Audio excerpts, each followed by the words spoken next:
Naku po mga kababayan, walang humpay na itong ginagawang rally ng ating mga kababayan Pilipino dahil hindi inaaksyonan ni Bongbong Marcos Jr. ang mga krisis, no, ang krisis na nangyayari sa ating bansang Pilipinas. Ngayon, no, talagang panawagan nila ay Marcos resign, no? Wala, inutil na ho mga kababayan ang presidente ho natin. Talagang masasabi ho natin na walang ginagawang aksyon sa ating bansang Pilipinas. Hindi natin alam kung hanggang kailan matatapos itong mga rally ng iba't ibang mga grupo, no? Talagang galit na ang ating mga kababayan Pilipino, no? Ano ba ang gustong mangyari ni Bongbong Marcos? Na yung patungkol ho sa korupsyon mga kababayan, no, matinding korupsyon sa ating bansang Pilipinas ay hindi inaaksyonan.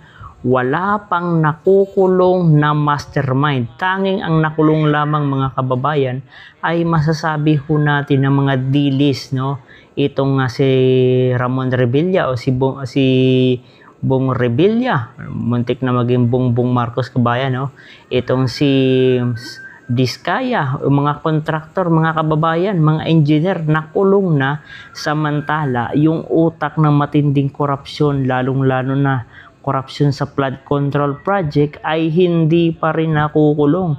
Ang mga nagtanggap o mga nakatanggap ng mga mali-malitang pera hanggang ngayon mga kababayan ay hindi pa rin nakukulong at talagang patuloy na umaasa yung ating mga kababayan Pilipino kung hanggang kailan gagawin, no, aaksyonan ni Bongbong Marcos. Patuloy naghihintay yung ating mga kababayan dahil nga walang aksyon ang administrasyon ni Bongbong Marcos kung ano yung posibleng solusyon dito sa matinding problema ng ating bansa, lalo na mga kababayan ay umaabot ho ng 800 to trillion peso mga kababayan ang nawala sa kabanang bayan at napunta doon sa iilang mga politiko lamang na nagpakasasa sa pera ng taong bayan, no? Grabe. Bakit kaya talagang titiis nila mga kababayan na hindi gawa ng solusyon? Katulad na lamang sa matinding presyo ng gas ngayon, no, petrolyo ay hindi rin inaaksyonan. Bagkos talagang tinitingi-tingi lamang ho nila yung pagtapyas, sabi nila rollback ng sa 20 tapos ang itataas sa 30, di ba? Parang niloloko lamang ho tayo, di ba? Samantala ito kabayan, no, patungkol ho dito sa presyo ng petrolyo at ito din ang pinananawagan ng ating mga kababayan Pilipino na kaisa sa mga nagrarally, no? Sabi ibaba yung VAT, ibaba yung excise tax, Ang nakakapagtaka lamang ho dito mga kababayan kasi nung unang araw o unang linggo na pumutok ho yung digmaan sa Middle East sa pagitan ng Amerika at Iran, kasama na ho dito ang Israel mga kababayan, no?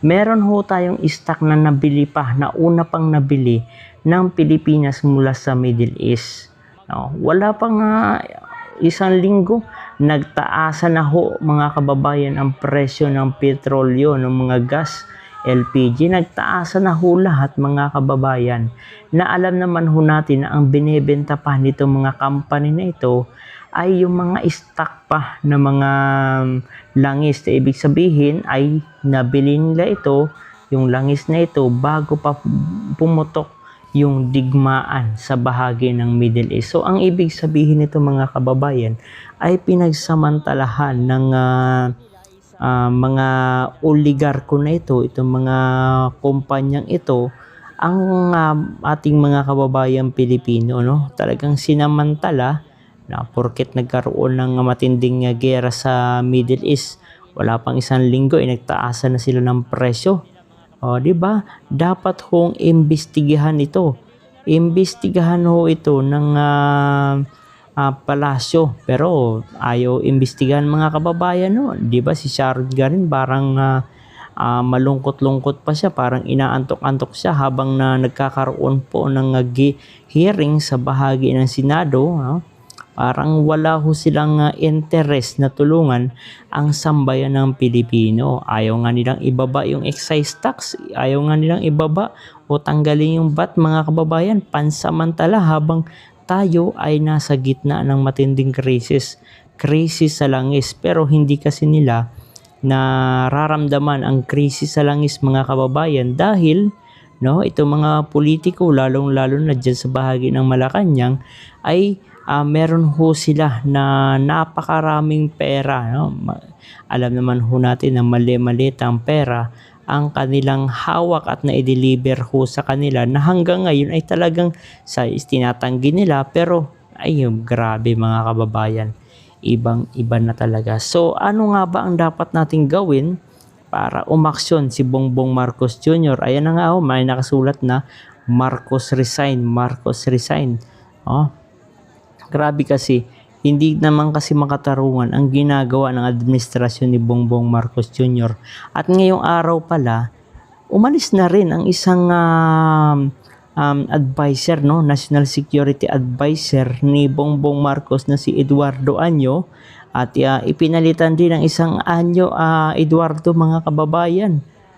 Isang siyempre military pa rin, pero nagkakaroon ho ng parang balasahan, nagkakaroon yata ng problema sa loob ng Malacanang kung kaya't ang National Security Advisor na si Eduardo Año ay umalis. Ay grabe.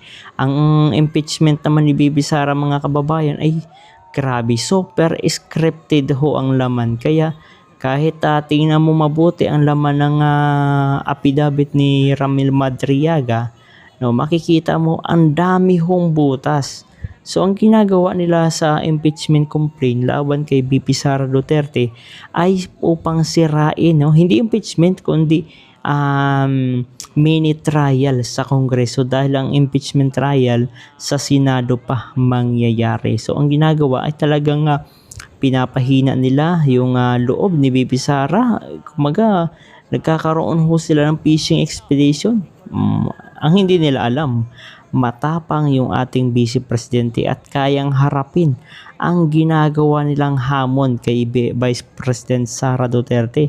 Nako, napakatindi niyan, kaya sila nagkakaisa ngayon, itong mga kongresistang mga buhaya, dahil takot na takot sila mga kababayan pagdating ng 2028 presidential election, dahil manganganib ho sila kung paano nila isosurvive na hindi sila makukulong, dahil sabi nga ni BP Sara, ang kanyang Vice Presidente na sa 2028 mga kababayan ay ito yung mangunguna sa investigasyon ng mga flood control at mga nakinabang na mga politiko sa kaban ng bayan, mga nakinabang ng pera sa kaban ng bayan, makukulong panigurado ito mga kababayan, kulong talaga ito, ayan, nagpapatuloy ho yung rally ho dito, non-stop ito mga kababayan, talagang hindi na ho ito magpapaawat, at